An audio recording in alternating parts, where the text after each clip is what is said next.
Welcome back to the podcast, everybody. This is your host, Pat Flynn. We are joined once again by Dr. Tyler McNabb. He's been a guest on this show several times. We always have a fascinating conversation. And boy, my friend, you've had a productive year. You've written a lot, you've done a lot.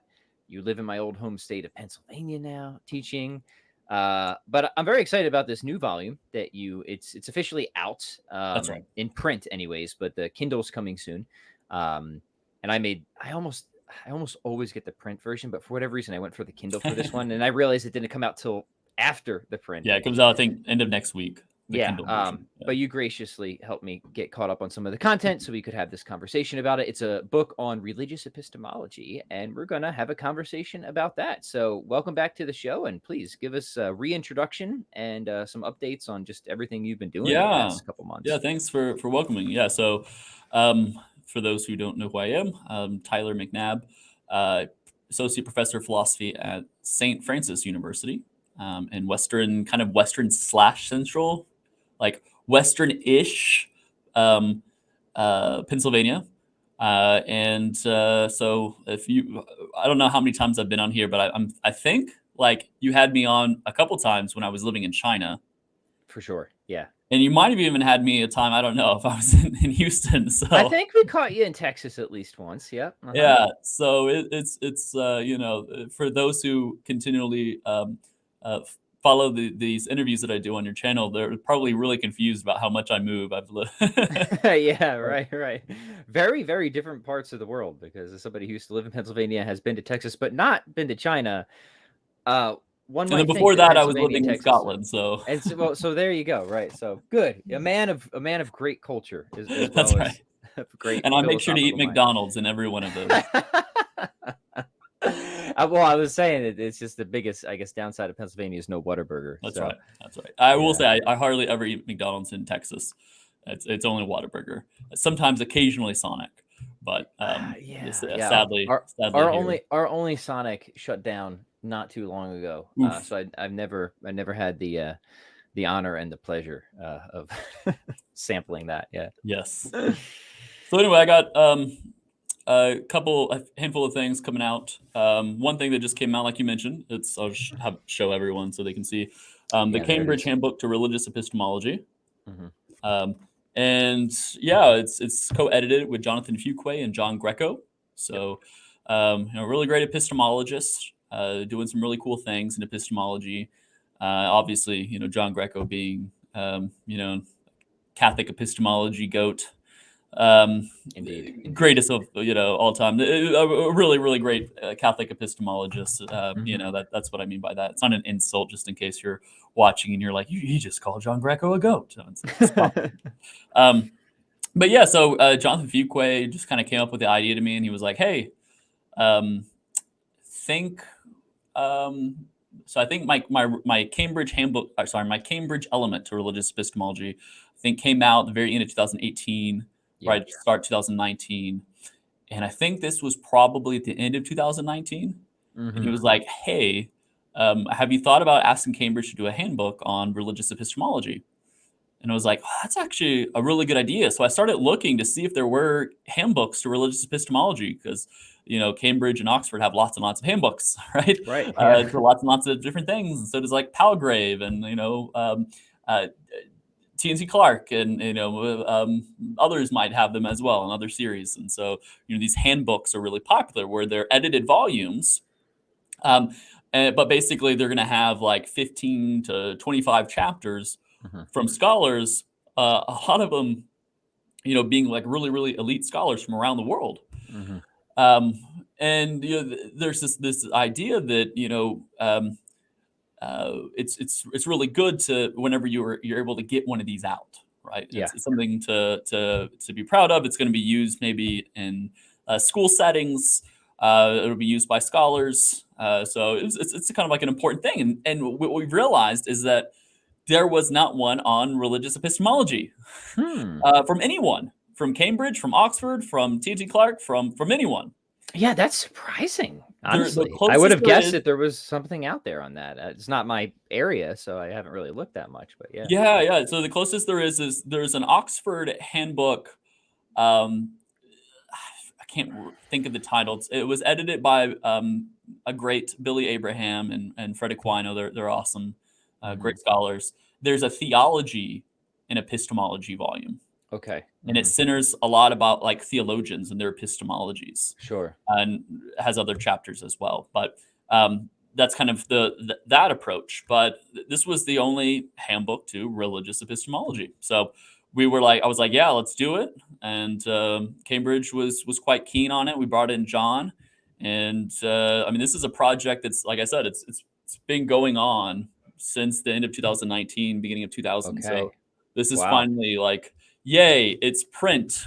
Yes, it's real. Finally here. Yes, the painful processes of producing it is finally over. Now you have to promote it, but at least we can help with that a little bit. That's right. That's right. Yeah. So congratulations, man.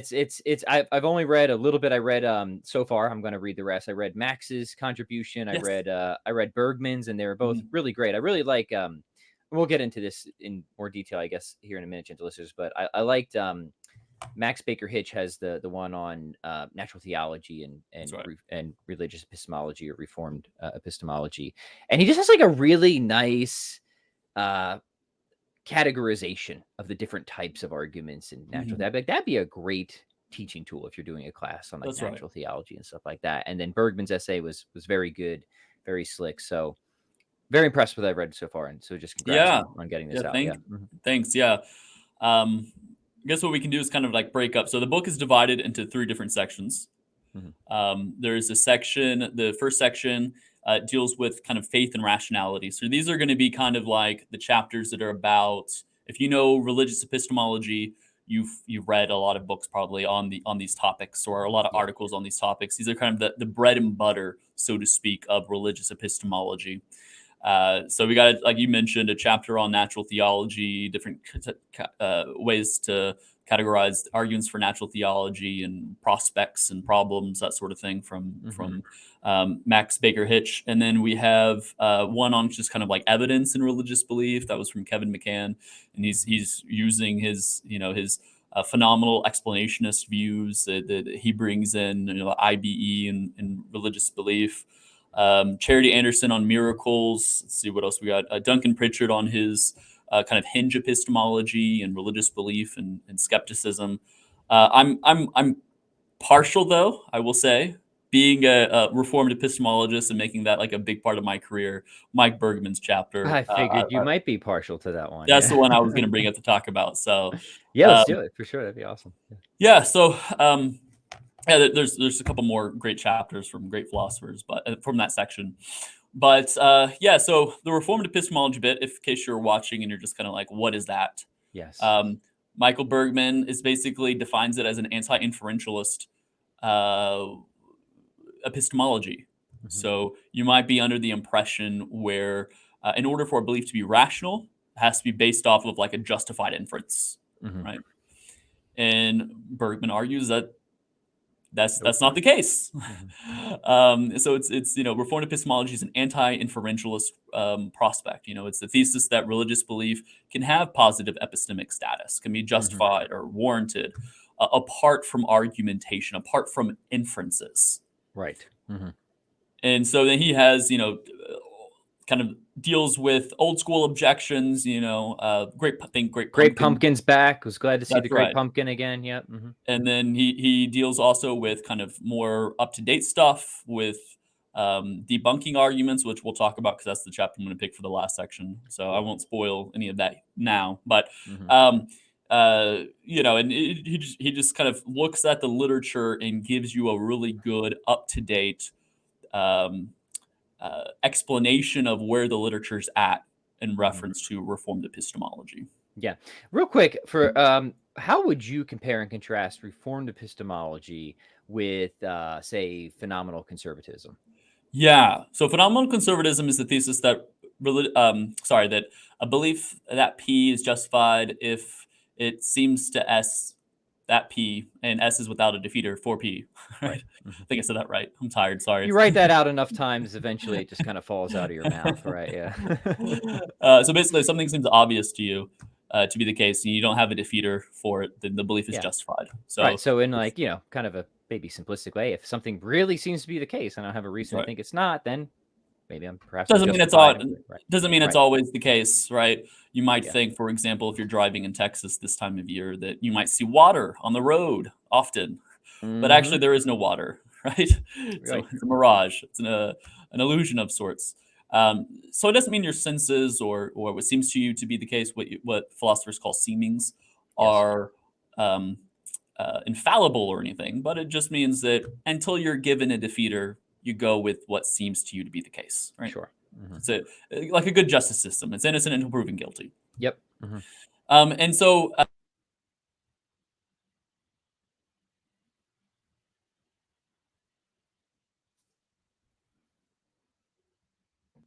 Okay. Sorry, yeah, everybody. Slight technical difficulty, but we're back. Please continue. Yep. yeah. So, reformed epistemology is the thesis that religious belief can be justified or warranted apart from argument, right? Then that means phenomenal conservatism is a thesis that's consistent with reformed epistemology, Mm-hmm. right? So, reformed epistemology is not simply like Plantinga's epistemology. Right. Right? It's not just say proper functionalism. That's right. It's Yeah. not just proper functionalism. Lots and lots. In fact, as I've tried to point out, and as Mike and Andrew Moon and others have had pointed out, reformed epistemology is a very minimal thesis. It's an anti-inferentialist thesis Yep. that, vast majority of kind of main epistemic theories that are talked about today are all consistent with. Yeah. Yeah. So that's very helpful. So it's so obviously while you incline towards a proper functionalism, if somebody else inclines towards PC, it's still possible they could sign on with reformed epistemology. That's right. That's Mhm. right. And so even with that though, if you take proper functionalist theory to be a theory about warrant, so warrant Mhm. is supposed to be like the ingredient that's going to turn true belief into knowledge. Right. It's It's this that kind of special quality, right? That's right. You just pour that on some true belief and Pour a little bit of boom, warrant on that true belief. It's a special sauce, you right? got that knowledge. Um, and then you might think, well, how should we understand justification? You might Mhm. understand justification, for example. I primarily understand justification deontologically. Are you within your rights to believe the proposition in question? Mhm. Right. And so, in reference to that, I'm not going to be a proper functionalist about that, or I'm going to be more inclined to what those who endorse phenomenal conservatism have to say. Right. Mhm. So you can endorse PC about justification and proper functionalism about warrant. These are actually consistent theories Yeah. Uh-huh. that you can have. And so I find myself in this. Of course, I don't think that version of justification is either necessary nor sufficient Mhm. for knowledge. For example, I think infants and animals have knowledge, but Yeah. they lack any epistemic duties at all. Right. Right. Um, but at the same time, it's still an interesting epistemic concept to talk about. And so, these can also be consistent things. All that to Yeah, say. awesome. All right, well, that's very helpful. Is there anything else about Bergman's piece that you wanted to pull out Yeah, or no, highlight? I'm good to go. Actually, Um, if you wouldn't mind, for yeah, people who totally are unfamiliar with it, if give us the quick highlight of the Great Pumpkin objection right. and what your kind of preferred quick. I know you've done a lot on this before, obviously elsewhere, but if you wouldn't mind, that's just such a Yeah, and yeah. and also So, because I have literally this virtual background's messing me up here. The oh, Great there we Pumpkin. go. I The got Great the Great Pumpkin. Pumpkin right here, so we're I ready actually for it. Yep. mentioned him the other day in class talking about irrational beliefs, and I picked that one to pick on. Yeah. Yeah, so Plantinga basically says that if God exists, we can know that he exists, all right, apart from argument, right? Hey, here's one way, not the only way, but one way to talk about that. Let's say if God exists and he's created in us a faculty or perhaps faculties, various cognitive faculties or systems, and their design is such that they produce awareness of God. They produce belief about God, right?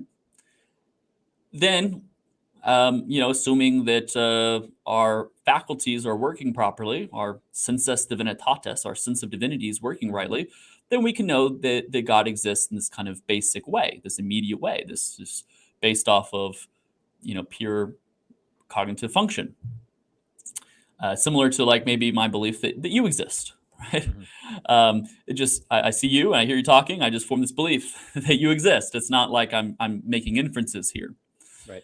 So Great Pumpkin basically says, okay, well, can't we just say that like about Anything. like everything, right? Uh-huh. Like, what about like really irrational beliefs? Like maybe the Great Pumpkin exists from Charlie Brown, where this giant pumpkin comes to visit a pumpkin patch every Halloween, right?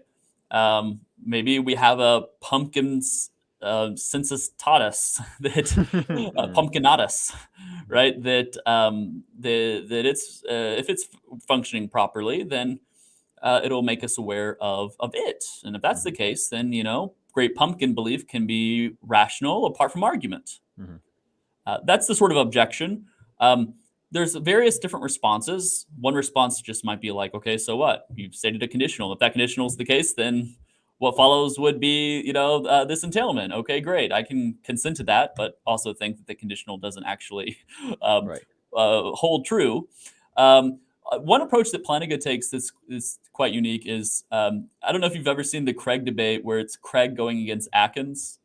And Atkins is like, well, that's like this really great computer. And this great computer is like, and Craig's like, is it immaterial? And he's like, yeah. And he's like all powerful and never changing and timeless. And he's like, yeah, it's a really great computer. Right. Yeah, I've at least seen that clip go around. Yeah. Uh-huh. And obviously Plantinga basically does the same thing. He's like, well, my whole conditional was motivated that if there was such a being as God, he'd be good and he'd want to make himself known and have a relationship with us. And he had a vested interest in us, and he'd be powerful enough to develop he'd be responsible for developing our faculties, and he'd be able to give us a sensus divinitatis. And so I mean, like, are you going to want to say the same thing to make your conditional sound cool? Like, Right. is the Great Pumpkin like the one who's responsible for your origins and your cognitive systems, and he's powerful enough to pull this off, and he's loving you and wants a relationship with you? And if so, then he's like, okay, well, great. It just sounds like theism. It's just, your theism's like more invested into pumpkins for whatever reason. Yeah, that's good. Cool. Thanks. That's good. That's good. And people can obviously go read more about that objection in the relevant places. All right, this is really great content so far. But yeah, give us a teaser of any other sections of the book that you think would be cool just to trot out. So our second section is devoted to kind of religious traditions. So we look, we get Christian epistemologists to talk about Christian epistemology, Buddhist, well, one of them is a Buddhist, the other one is actually a Catholic, but, scholars who publish in Buddhist philosophy to talk about Buddhist epistemology. We have our good Muslim friends of mine that give a chapter on Islamic epistemology, and we have a Hindu epistemology chapter. So we kind of just look at a lot of the main religious traditions, right, and kind of see if there is continuity with contemporary epistemology, or how contemporary epistemology might be utilized to help explicate their religious epistemology, and that sort of thing. Yeah. And so the chapter I want to highlight that's probably going to be most interesting to your audience would be the Christian chapter. So the Christian chapter is written by Minson and Sullivan. I believe they're both at St. Thomas, or at least they were. The one, St. Thomas in Minnesota, not the one in Houston. Right. And they have a really cool chapter, really unique take. So I might slaughter it. I might say it not so precisely as they would want me to say it, but that's all right. The rough idea is like, let's look at the Summa Theologica as like evidence for Christianity. Yeah, I haven't read this chapter yet, so. And so, like, the Summa Theologica, it presents Christianity in a cohesive way, in a consistent way, in a beautiful way, in a rational way, and they basically go on to list all these great making properties.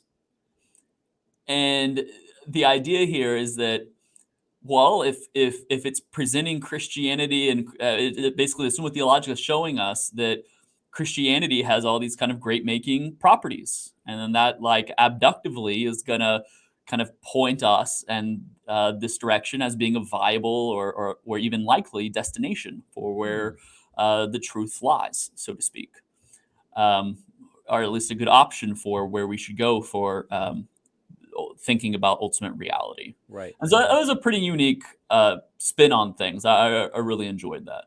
Yeah, that's cool. All right. Well, that's going to be, I'm going to hop right to that one next because that has definitely piqued my interest.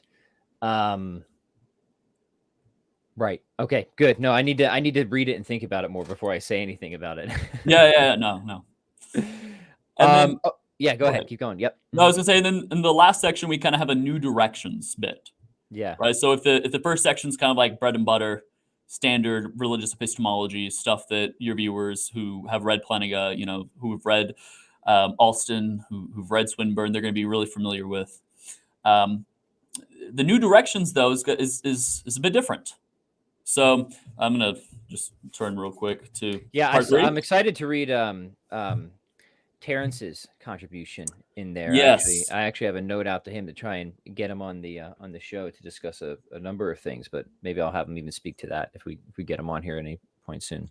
that's right. Yeah. So we have a chapter on trust and testimony and religious Mm-hmm. belief from Laura Francis Callahan. We have religious disagreement with Catherine Dormandy.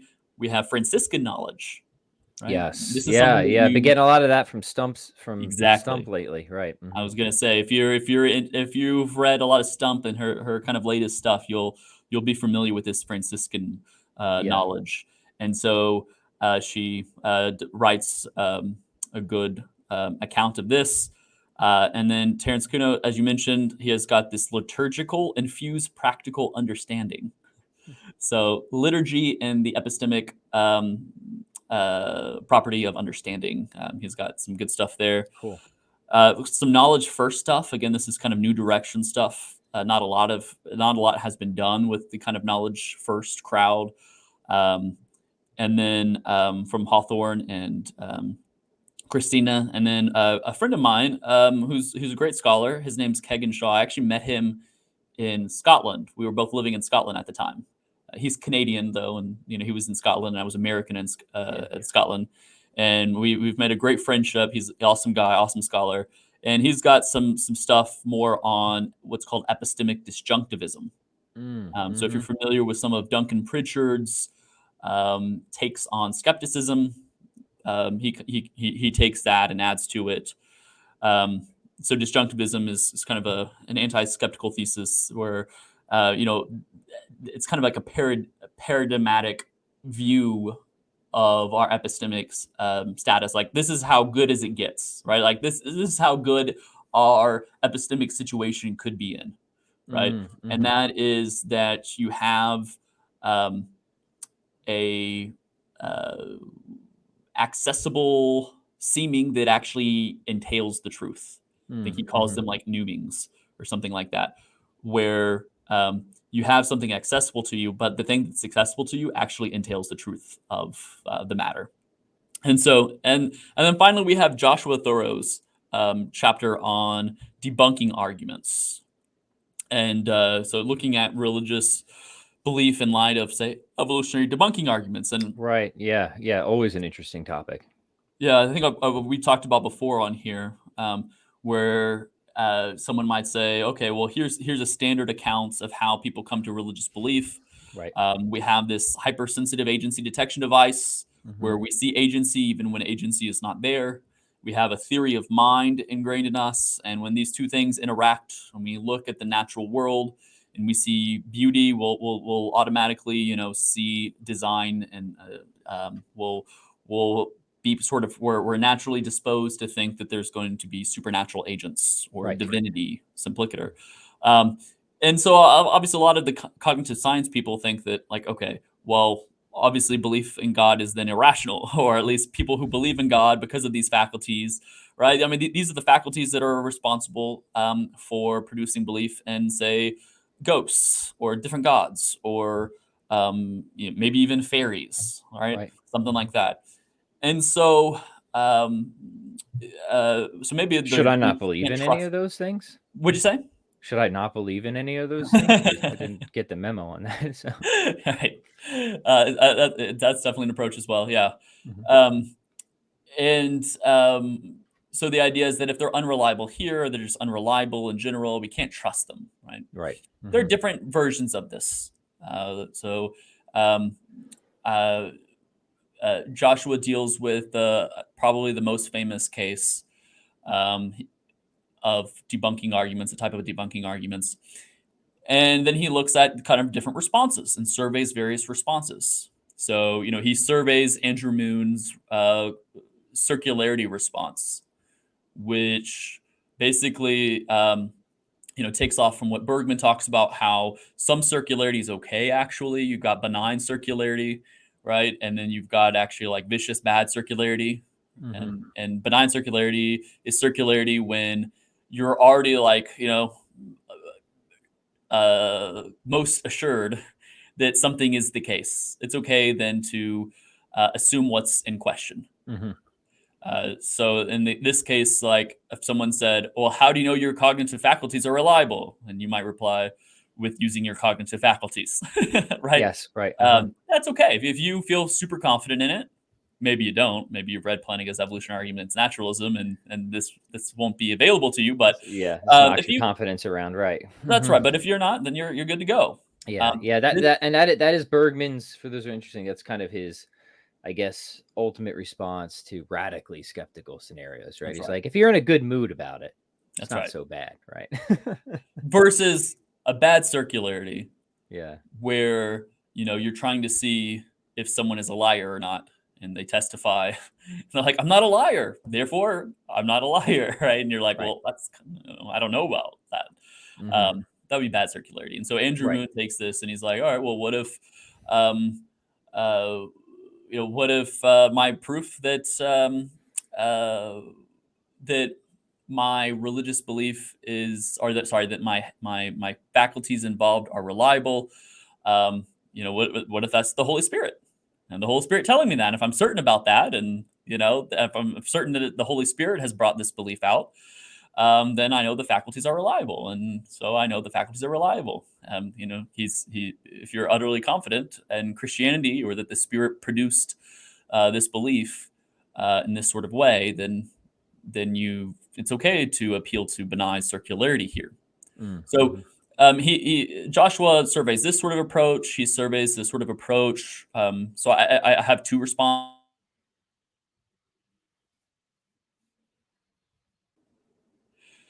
Yeah, and so I have two responses to debunking arguments in my small elements volume, and I kind of develop a further one in a paper on cognitive science and classical theism, where basically I say, well, hey, look, it's at least one response is to say, well, hey, it's at least generally reliable. It might not be narrowly reliable, but it at least gets everyone. If supernaturalism's true, and these faculties always get people to believe in supernaturalism, or a lot of the time, and that hey, they're doing their job in some sense.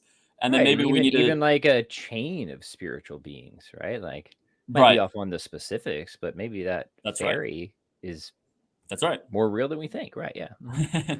Yeah. You can go that route as well.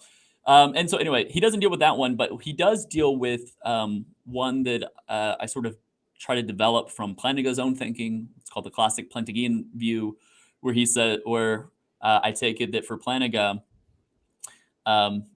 it could just seem like, talking about seemings from earlier, it can just seem so obvious to you that something is true. In this case, that God created such and such, or some belief that's produced from your cognitive faculties, or your had, or theory of mind. And you might hear the evidence that, well, hey, look, it's unreliable in these instances, and you might think about that and go, okay, well, yeah, I'm thinking about it, but at the end of the day, I'm sorry, I still believe God created this, or that God's here. Well, if that belief is produced from the proper function constraints being in place, then guess what? On proper functionalism, the belief would still be warranted, right? Even after reflecting on the attempted defeater. And so, he engages with this sort of thing.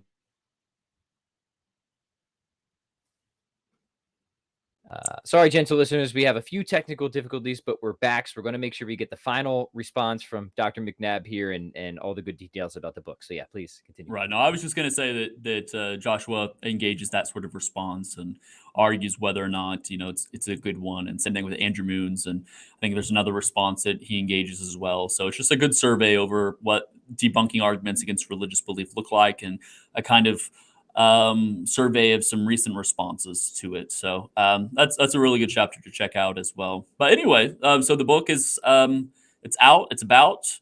It's like $32 or something like that for a softback Yeah, version, really good stuff. and It's nice to be see on a Kindle book that next week. isn't $279, right? So Exactly, exactly. definitely worth picking up. Dr. McNabb, thank you so much. We'll have to bug you to come back on and talk your own work in Reformed epistemology here at some point in the future. But in the meantime, where can people keep up with you and what you're doing? Yeah. So sorry about this internet. I don't know. It's just some sort of university It's a wide fairy. issue, but yeah, tylermcnabb.com, or you can catch me on Phil Papers, or feel free to follow me on Twitter, Tyler D McNabb, or maybe it's just Tyler McNabb. I can't remember. It's a picture of me with my wife. So there you Awesome. go. Awesome. Well, thanks for listening, everybody. Please like, share, subscribe, leave your thoughts below. We will catch you